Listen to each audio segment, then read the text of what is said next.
morning and welcome to P&B Sport Fiesta. I'm Abel Sunday. Today we'll be moving over to the United States and we'll be talking to one of the coaches of Northwest University. And of course, we'll move over to the Champions League and also what transpired with Everton and Liverpool in the Premiership. And what our DG will do justice to that. A sport analyst from Lagos. And of course, we'll come back to the studio and we'll be talking to the founder of Nukam Sport Academy, Coach Gift. Right here in the studio, she will tell us what she have for this academy and what we are going to expect this year. Isn't it a full pack? But just sit down and relax. Grab your teacup because P&B Sport Fiesta will start now.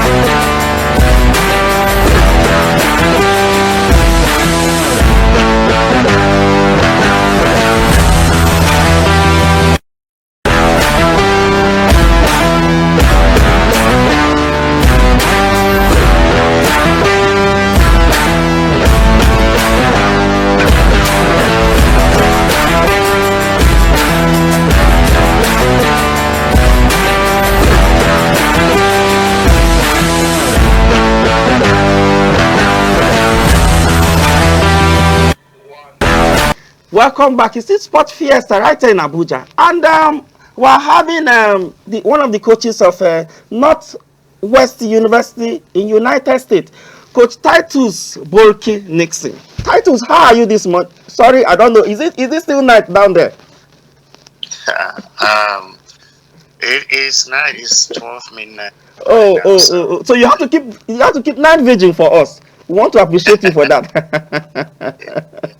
Okay. We will not take much of your time because we want to leave you to rest. So we'll just take maybe 10 or 15 minutes. So let's dive into the conversation. Titus, can you just tell us how your journey started? Yeah. First of all, thank you for the opportunity, to come on the air today.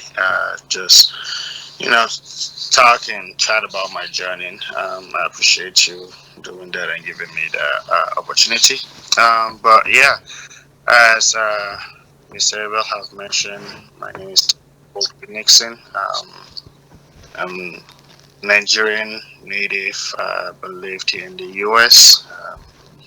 So played football, which the US here they will call it soccer in Nigeria, and basketball. And came to the US through a basketball scholarship, but ended up playing football. Since football is what I grew up playing in Nigeria. And I played it to the USL League here in the US. And while I was here, first of all, I would say I went back, went to school, high school here, my last 2 years of high school, got scholarship into college. Went to college, got full scholarship, played both in a community college, and then after that transferred to a 4 years university, graduate from there, got my master's, and after that I pursued my career playing football. Being an international sometimes could be tough, so there's some hoops and stuff like that to jump, and which God has his own ways and stuff like that. I was able to play to the highest level that I could play. I didn't get to my goal playing either in the MLS or somewhere out in Europe, but I was still happy with the level of where I'm able to play and the experience that football was able to give me. Not just on the field, but off the field. The friendship I've made over the years from different continents and states, even within the US here, and coaches that I've met, build a lasting relationship that I still keep in contact with. But just long story for another time. But to cut it short, after I was done playing to that USL level, the pay wasn't enough to sustain me, especially starting a family and stuff like that. So I decided, okay, I need a job, so I got a job, and then after that, I still wanted to be playing and or just give back into the sport. So I decided, okay, why not volunteer, help out, um, just to build the next generation. So currently, I think this is my third third year of going into the fourth year of coaching at Northwest University, where I graduate.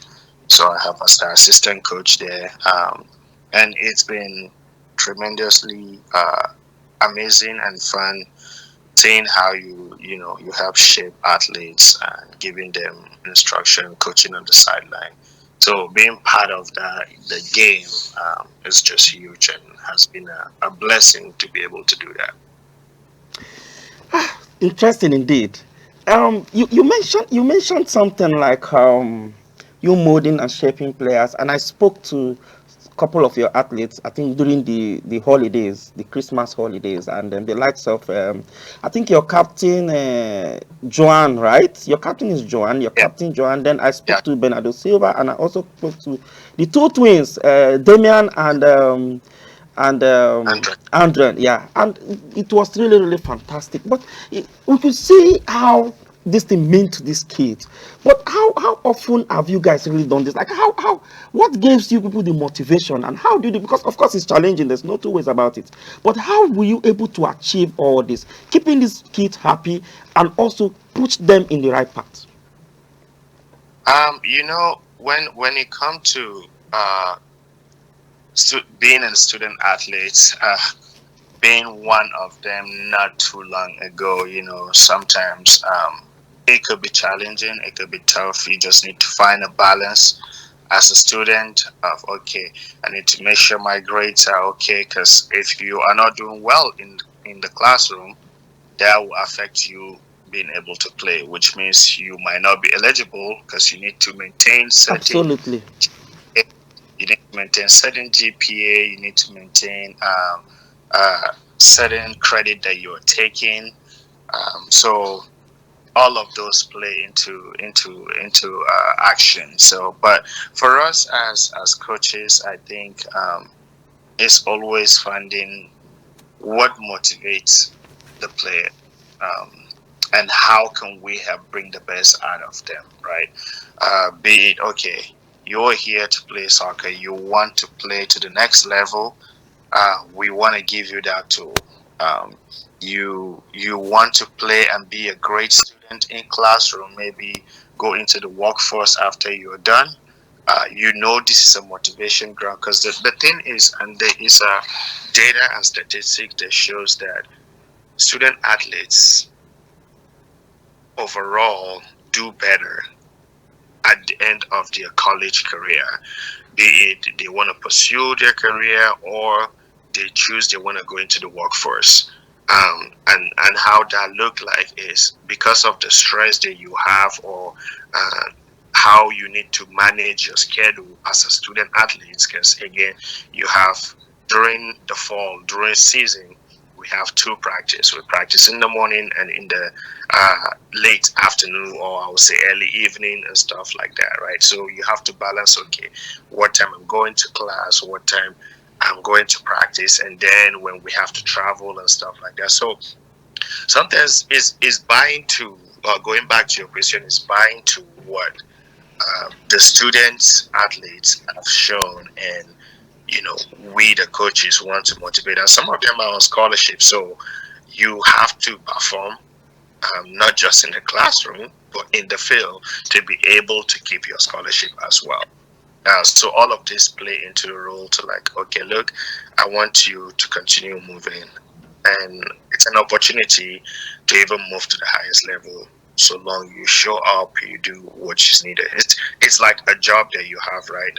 You can't just wake up a day and decide that I don't want to go into work. Um, well, you don't go into work, you don't get paid.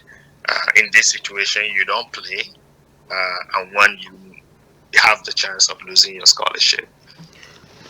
So yeah. Okay, perfect, Mr. Titus. And you said something that struck me.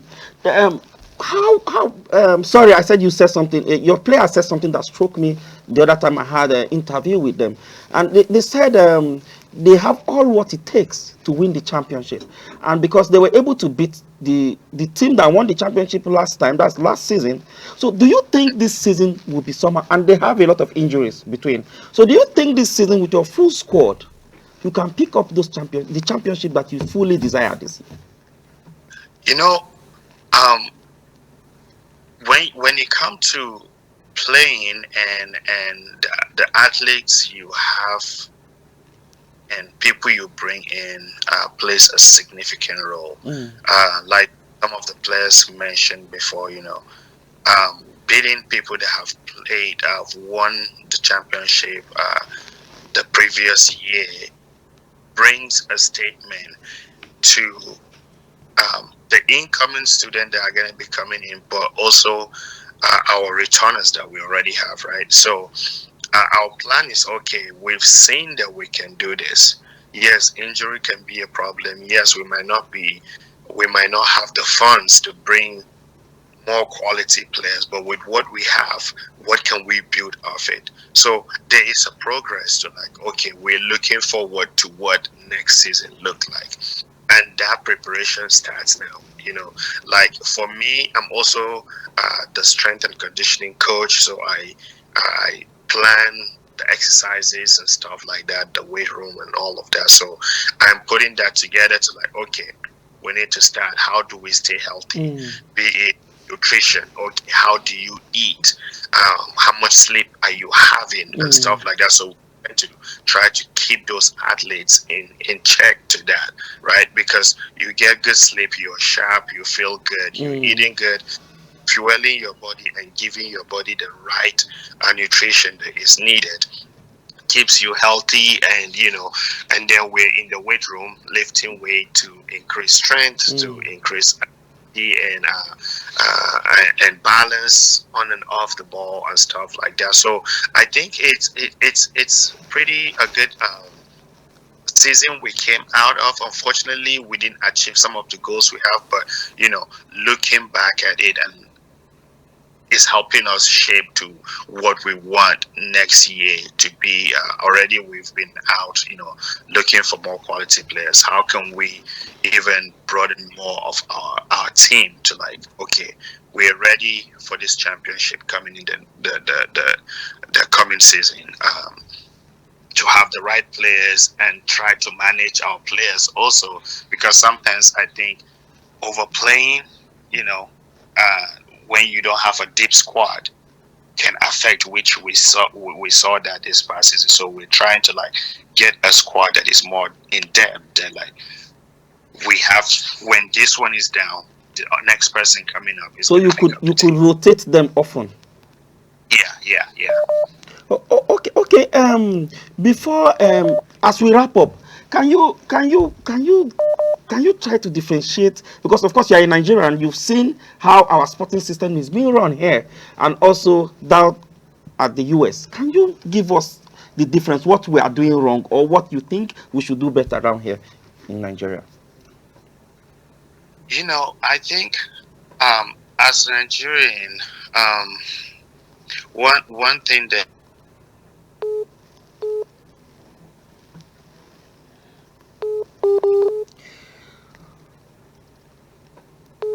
Okay, can we go on a short break? Then we'll come back. We'll continue with this conversation. Hello, are you there? Okay, hold on. Don't go anywhere. Okay, I'm here. I thought the network have taken you off. Well, here. Go ahead. Hello, did I lose you? No. I'm here. I'm hearing you. Go ahead. Mr. Abel? You can't hear me? Can you hear me now? I can hear you now. Okay. Go ahead. Well, yeah. So I think the sports system in Nigeria, and compared to what I've seen here, is one, there's a lot of support, one from the parents, family members from onset. Like when I mean onset, like when the child start playing, their parents are out there pushing them. You have personal coaches the parent try to get to, like, Mm. okay, you my kid basics of the game, whichever sports they're playing, their practices and stuff like that, which help build skills, right, and understanding of the game. But also the system as a whole, the National Soccer Association here help also with that, right, to equip the coaches, be it education seminars that they run and all of that, to help build their foundation of the coaches. How can we have a better team? How can we develop these kids and stuff like that? But also financially, what is being put, right? Um, in Nigeria, growing up as a Nigerian, I think one thing that we have we miss sometimes is when we see talent, sometimes we ignore it. Whereas the difference here is you see talent, we want to develop it.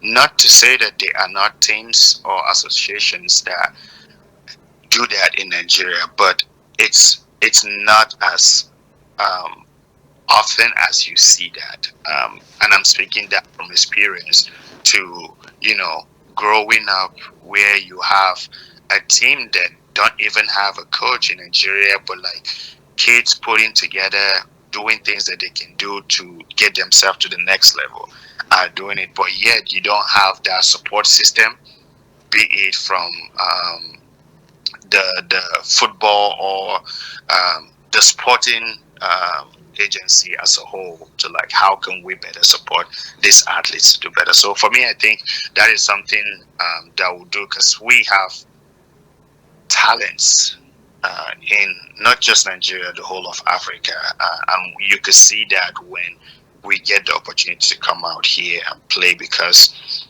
we've had that street knowledge, but when it comes to the little details, tactics, technical stuff, and skills, we miss that a lot. I think that would be the difference for me, because here they develop them, show them those little details, whereas for us, we have the athleticism to be able to do that, will sometimes overshadow that. But I think for me, that's what I would say the agency, the sport agency, have to do much better job in supporting and nurturing athletes. Absolutely. On that note, one of the coaches, Northwest University in the United States of America, Titus Bolke, I want to thank you very much indeed for finding time to come for this show, and we are very sorry for taking part of your sleep today. Well, that is Mr. Abel. So thank you. Thank you so much for coming. Thank you so much for coming. And my regards to you, your entire team. My regards to them. Thank you. We are definitely looking forward to the next coming season, and just I'm excited for the opportunities we have and the play. And of course, P&B will follow this season. There's no two ways about it. We'll follow the season back to back. We'll assure you that. Okay, thank you so much, Mr. Titus. So we'll be talking to Titus Bolke from the United States. We'll be going on a very short break now. And when we come back, we'll be talking to Titus, sorry, I beg your pardon. We'll be talking to Walter Odige from Lagos, the sport analyst, and he will be sharing what happened transpiring in the Champions League and also in the Premier League a few days ago. Don't go anywhere. Just sit back. We'll be right back.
Welcome back. It's the Sport Fiesta right here in P&B Sport. And we'll have Walter on the line. Walter, how are you this morning? I'm doing very well. I'm doing very well. Good morning. Walter, your voice is so low. What's going on? is I'm fine. is is is Lagosing you or what? I don't get. Nah, Lagos cannot Lagos me. Maybe yesterday Valentine. Maybe Oh, we okay, that's we true. we did That's true. we So where did did you so go much to? shopping. So where did you go to? We took Bay to an outing, to a treat, and it was You nice. just say now outreach. I be waiting you call and now you go because Lagos now then get Valentine. Anything for the party, just give it to Lagosians. Anything for the party. Okay, Yeah. let, Every day is Valentine. Yes. let's dive into the conversation. Walter, let's move ahead to the Champions League before we come back to the Premier League. Okay. Man City, Real Madrid. Do you smell doom for Pep Guardiola? Smell doom, okay. Smelling doom is over. I think it's already doomed for Pep Guardiola. There's no chance for. So it's not smelling. It's already there. We can see it live with our koro eyes. But because So because I think when the game started on Wednesday on Tuesday, sorry, we saw how they played. I think the first half, Man City was really giving them they was giving them the fight of or was giving them the fight of their life, and getting Mbappe taking the lead and what's his name, Alan equalizing, and again Alan got the penalty and scored the penalty the second half. We thought that everything is balanced because 80 something minutes, boom, uh, Real Madrid equalized, and extra time Real Madrid took the lead. It was just something that it's as if it's scripted. It's right because Real Madrid have been doing this thing oftentimes. 90 I think minutes they can get a win no matter what it is. yes. I think the last time I was on your show and we talked about Real Madrid, I told you that they were going to win the Champions League. I told you that don't mind the group stage and the group Mm, phase of the league, and you yes, will see the real Real Madrid when in it the got to the knockout knockout phase. round. So I think what we saw in that game is a typical Real Madrid performance. They never say die. They believe in themselves. See, you can do anything to Real Madrid in the league, but when it comes to the Champions League and when it comes to the knockout round, they are up to the task. They are ready, and you cannot just. It was Man City scored the second goal. I think 81 minutes, Mm, and probably they would think they won the game or they will at yes. least draw. But no, it's Real Madrid. It's not over until it's over when it comes to the Champions League. And for the first half, like you said, Manchester City played very well, but I was not carried away because I knew it's Real Madrid you are playing.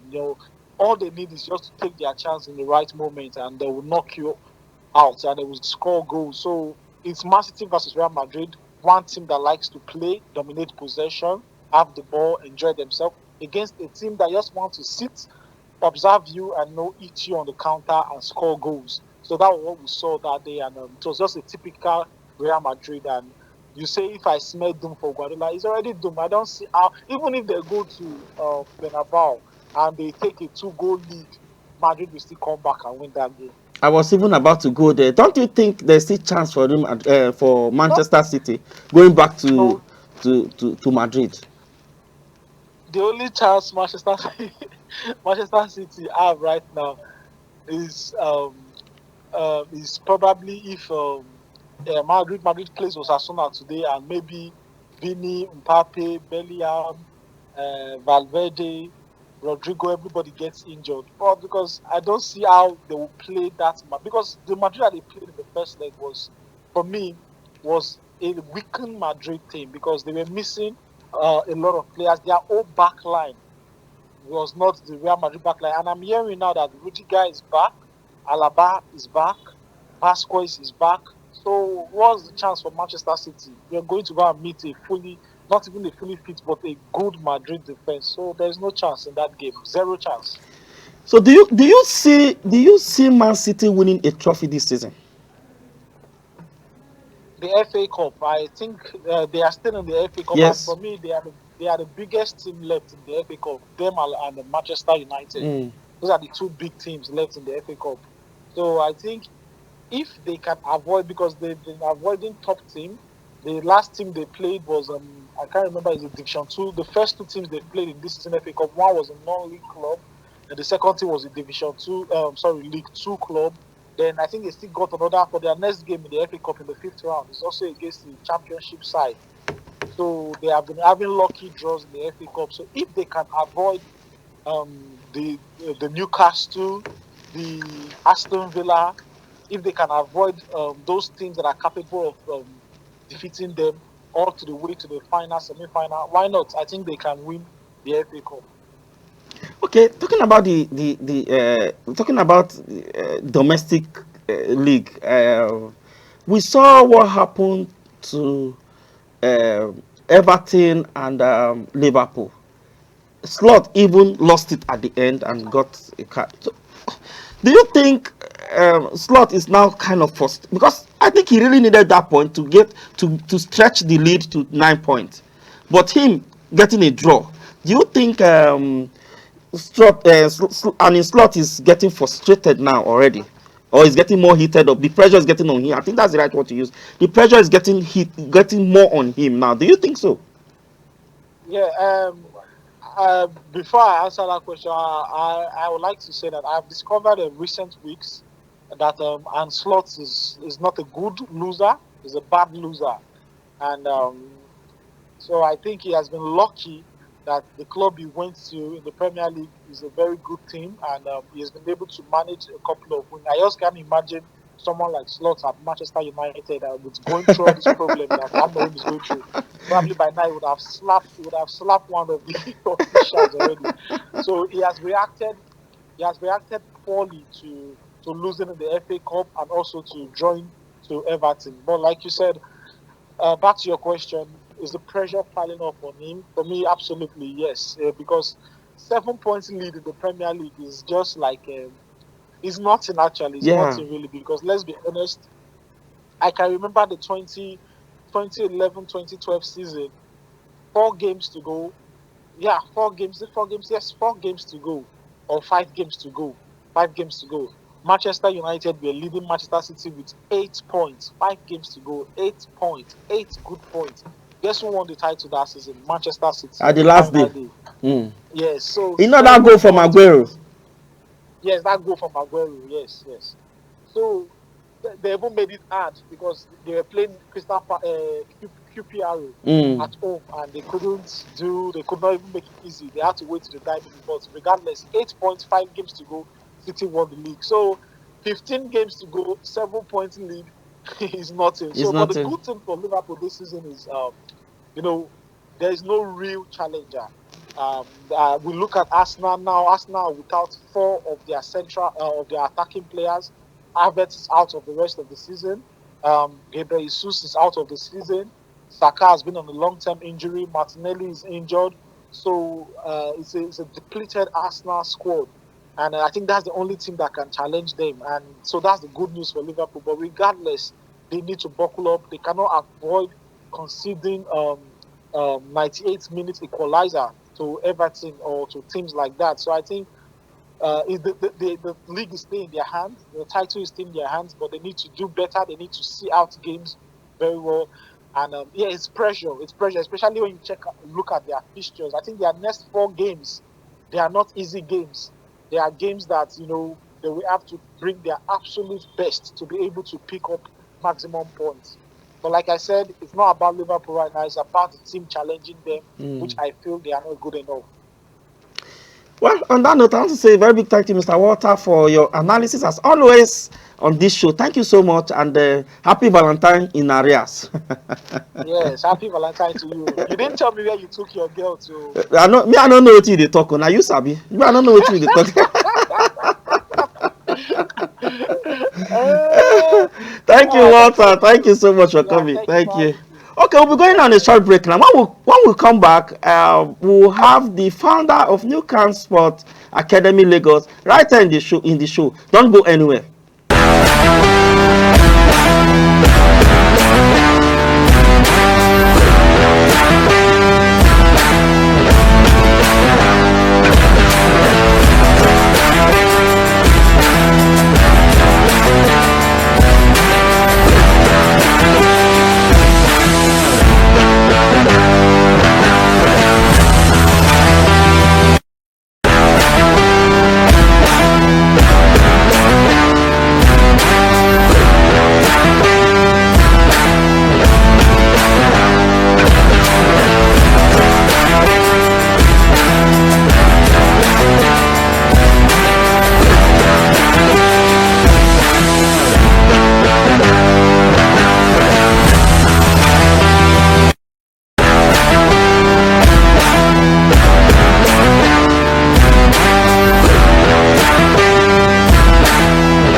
welcome back, and it's the P&B Sport Fiesta. Of course, we're enjoying ourselves, and we have the founder of the almighty Nukam Sport Academy Lagos, and that academy has been making waves so far. And you remember that there was a time they have a program sometime early this year or last year or so, and we were actually live there. We took some of those programs on this show, and we'll have the founder here. How privileged we are. We'll have the founder here right here in the studio. Coach Gift, good morning. Good morning, Mr. Sunday. How was your trip down to Abuja? It was okay, it's fine. And I believe your flight was smooth, right? It was very smooth. That's nice. Yes. Welcome to well, of course, after the show, we'll talk about what you brought for us from Lagos.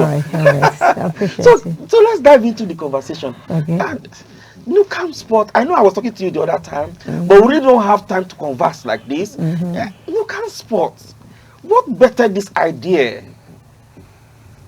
Okay, I can say, I think I've mentioned my name earlier. Yeah. And the name, the name Nukam, it's my real name. And my basketball name as a professional basketball player in Nigeria, it's called Tupac. So the dream, of course, everybody knows Tupac. Everybody knows Tupac. Yeah, if I say Tupac, everyone will scatter. I just want to hide that one first. The dream has been, it's a passion, you know. And it has been hit there. I started sports when I was like 8 to 10 years very old. Young, young, yeah. So I started, my first basketball was Milo Clinic when I was actually in primary school. So from primary school, I see future in basketball from the Milo, you know. So I moved on to my secondary school. I started doing all-round sports, you know. As a minor, you don't have specific sports. Sure. So I try to just engage myself in school. So I become this popular in school because I'm everywhere in sports: football, basketball, table tennis, dancing, every activities. As far as it can make me, you know, be active in school. So I was very active in my high school. So I didn't figure basketball out then. It was football. But there's one time Imo 98 festival, so I was very young, you know. So I was selected for football. So when I went to the stadium in Imo State, National Stadium, Dananyam Stadium. So when I went there and I saw a lot of my schoolmates who are participating in different areas of sports, you know, but in football, they decided to bring machineries. So when the machineries come, they have to screen us out because we are still very young to play in that category, you know. So on my way out of the stadium, I saw basketball. I saw, oh, I think I love this game. So I was all over watching basketball during the Imo 98. I felt, no, I have so much interest. I knew I'm not tall, but I don't know what came and told me that you can do better, you know. So just go. So what I normally do is when I see the seniors, when they finish playing, I go touch the ball. Do exactly what so I do more of watching and learning, you know. So I feel with my eye that, oh, this game is so beautiful. I think I can do it. So I started being engaged in basketball in Imo State. So by the time we are in the senior high school, so I heard about Milo. So I got engaged in Milo competition. So I think I was almost 4 times MVP in the Southeast. In Milo? Milo, yeah, 4 times MVP. So I was discriminated, you know, because but you know, if not for this part of the country, 4-time MVP Milo champion, you could have been very infatuated. You should be close to Aso Rock. Exactly. I was actually recognized by the Nestle Milo Nigeria, you know, just a short time recognition for being an ambassador. But you know, Nigeria is Nigeria. Yes. So I was also recognized by the Imo State government. Governor Chiko Udenwa, really came up and said, "Wow, this is something else." So you know, there is different thing between 2 people who started sports early and the people who just as an adult before they start doing sports. This one, when you start early, you grow with it. I grow with it. Yes, I grow with sports. So my intelligence in sport is very different. So when I come to play, people think, oh my God, like in my academy, when I teach, people were like, oh, this is the real game. So the basics is really diluted in us, you know. When you are small, you are taught the basics. Like one time my coach then, was Coach Pius. Okay. So he has so much fundamentals. So we also learn from our teammates, people around us, and we grow with it. So I also, after high school, I got engaged with university games. So in my university in Uyo, University of Akwa Ibom, UNIO, I was much engaged in university games. I came to the state level, I was much engaged representing the state level. So everything about me is sports. So I wouldn't have all this and I wouldn't give back. No, it can't just die with me or just be with me. So I really come up with trying to encourage the youth, because I have a lot of privilege. I have a lot of opportunities in sports. Yes. Sports made me have some scholarship in university. I remember those dates. I was invited in Unilag, Uniben, every school were like, come, I'm going to give you an admission. So these are the benefits we benefit those days in sports. So sports always showed me, that period showed me that sports and education can really work at. Yeah, so coach, because this is something I've seen, because I've been to your academy in Lagos. I have a privilege to see how you set up your academy in Lagos. It's something like with your player and the relationship with your players. It's like this mother-children relationship. You go extreme end for them. You can do this like up to the extent of even buying. There's nothing you don't get for this kid. And when you get, because there was a time I watched your training when you just get to the court and you just like, you guys are not drunk water. Take water. No, take meat pie. Take this. You understand? I don't think I've seen such love in this country like that. But what really gives you that? How would I call it? What gives you that encouragement? What gives you that mindset? That desire to do such a thing? Okay, Mr. Sunday, I can say, like I said, when you're passionate in something, it makes you bring out the best of you. Sometimes I said another thing is background, where I grew up from. My parents are givers.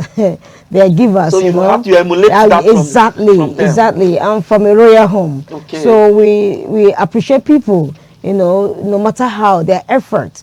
Like during my time, even my parents were not supporting my sports, but I have this love for them, They have much love for me, even as much as they want me to go to school, But so when I now go out, so I feel everybody deserve this love, growing up, I have a lot of people who show this care, show love. My teammate don't, where my schoolmates. So I've been around people who are givers, who shows love. So I feel I need to give back too, showing the same love I had growing up to my players. Sometimes I call them my kids, they are my kids. So I have to be responsible for them. So whatever they want, I try my best to provide it, for them. So because it's not really easy doing sports without encouragement. This sport in Nigeria is not, the way sport is in Nigeria. If you're not having much people encouraging you, you might give up with your talent.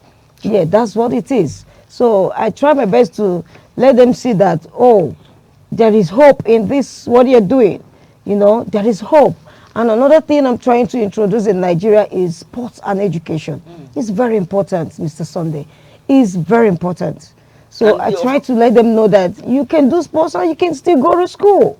The first coach I interviewed on this show, he talked about it a lot, about how you had to balance the both of sports. Yeah. But Coach Gift, you see one thing that again Nukam is doing that really struck my imagination is how, by your leadership, you bring in skills acquisition. Sure. You preach skills. Okay, you can go to school. You can also learn hairdressing. You just acquire one skills. If the male, you can do. You can learn how to barb. You can do sewing, carpentry.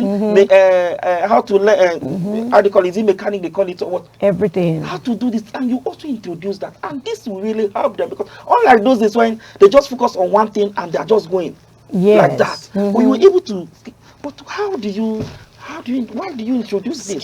Skills is the key, So we need to let our kids, not everybody going to be a professional in any sport, either football, basketball, volleyball. See, there is so many of them who can do things, who can be talented in so many things. Like I have this experience. The kids I took to US, most of them are doctors. They don't play basketball. So they use basketball as a tool to get there. When they get there, I trust what the United States system does. They bring out the best of these kids. I'm a testimony because I have 1,000 kids in the US who are doing well after school. So it must not be basketball. So from that system, I now notice that, these kids, before I take any kid out, you need to learn something else. Because in sports system, you might break your legs. You might, when you break your legs or break your hands, you're out of the system. So what did you fall back to? What did you fall back to? Now, I'm trying to introduce those things for them to, in future, we don't know what tomorrow going to be. So if they lose or not playing basketball, they can also have something to fall back at. So, which is very important. When I see these kids who are on the street who doesn't do nothing, I cry. So there's so many things, so many ways. Like in the life of Weber today, I'm mentioning him because he's one of those people that played professional basketball, but now he's an engineer. He can fix basketball rim. He can do anything engineering. And I think he's just one of the best. He's one of the best in the country, even in the Africa. So this is showing us that these kids need to be skilled. They need to have skills, not only basketball. So in my program right now, I have introduced computer mathematics, I've introduced barbing salon, I've introduced sewing, a lot of things, a lot of handwork. So any kid who want to play basketball, who feel, I want to play basketball, I don't want to go to school. No, you have to do both. So your free time, you can get into those things. Programs. French, I have a French coaches right now who can teach my kids French. Because you don't know where the kid is going to. You might find yourself in one of these French countries, so he can, communicate. Easily. So because sport is all about communication. So we also coaches need to learn languages. We didn't know where you can see yourself tomorrow. Coach too, I'm a coach too. So that's the thing. It's very important, coach. Interesting conversation, coach. Interesting conversation. And we're so happy to have you here. Thank you. But let's just stay on this. What do you have for Nukam this year? Because I know this year is fully packed for you. Fully packed. Yes, fully packed. What are the programs you are going to roll out for Nukam this year? Okay. Last year we started Girls Arise. Nukam, it's like a whole family of both the academy and foundation. So the foundation part, we're trying to see how we can help kids on the streets to make sure they become whatever they want to be in future. So we introduced this initiative, Girls Arise. Oh my God. The first Girls Arise was last 2 years. We have 60 girls giving back to back, 3 got scholarship, full scholarship to the US. Wow. So we had the last one in December and we invited 100 girls. It was massive. So back to back, now we are trying to encourage the girls to see the future of basketball or either any other thing in sports than being on the streets. We get them off the street. So this year, it's really jumper because we're doing both the girl child, the boy child too, because we can't leave the boy child away. True. Yes, the boy child have to be part of it. No, the boy child is part of it because I think now, because I work with kids over this my almost 10 to 50 years coaching experience. I was the Akwa Ibom State coach for almost 8 years. Yes. So I have worked with kids deeply. So what parents don't understand is you don't have to neglect the boy child. That's very important. Very important. No. Very important. They're all my friends. I know how to handle them. I know how to get them there. I know how to talk to them, approach to say the boy child don't need to be neglected. Honestly. But right now we are starting with the girl child who need the help more because a lot of girls do a lot of things out there. So we're trying to direct them to They are go more to the right, delicate, but so they are you more need to- delicate. yes, we you need need to to pay we need to more take care of attention to them. attention for them. For this year again, we're also trying to introduce this 15 Girls Arise player, the best 15 that we choose, and empower them to come, pay them monthly, feed them, take care of them so they wouldn't be on the street. So we are also using this platform to invite organizations or any That will partner with can you. partner with this project. It's a big project. You're changing life. I keep telling people the best way of changing life is change people. True. Change people, especially the young ones.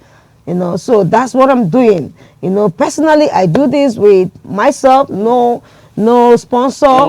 The Yeah. passion I have for the basketball system, growing up, there was so much love. So I want to give back. I'm very much interested to give back. Coach, I asked you this question one time. I know maybe you must have forgotten, but I'll bring it back Okay, again. I asked you this question one time. I said, why is it that? Because you have all what it takes. Why is it that you don't move into the league? You told me that. No, he said, Sonny, no. But can you still tell us now? Why is it that you don't want to move into? Because you have everything it takes. All the support. You just one call away. That will give you 6 slots, not even 1, 6. Yeah. But you said no, you don't want to go into that setting yet.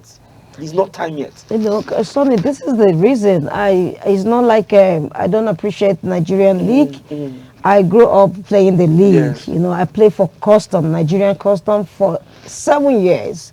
So I know what it takes, And the kids of this level, you need to nurture them. You need to be careful where they mix up with when you're growing them. It's just like you having your kids at home mixing up with another neighbors who are not very well, or giving good orientation. The inflex is another thing. So I don't believe I have to go to all the league and make a player better. A player can be better with me if you can follow your programs, just be coachable.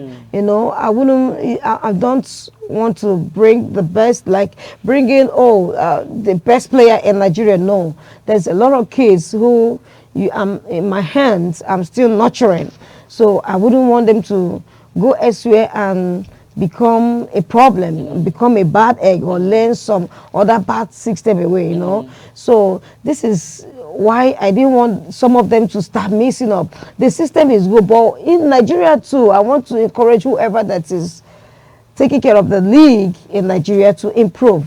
See, I'm after making the players better. You can take players off the league and come back with nothing. True. So when the system is good, we can queue in.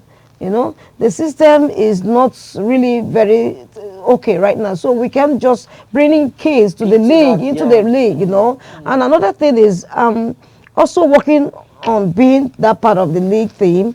But before I do that, I want to have a sponsor who can take care of these kids. If you are well taken care of, I can come to the league. I don't want to start something at the end of the day I can't finish it. You see, so I want to start something, make sure the players are good, make sure the coaches are good to go, make sure the environment, make sure there is a platform for these players to be earning and be going to school or working. So if I don't have that system, yes, I can bring or start something I cannot finish. Yes. That's good. We're running out of time already. Yes, coach.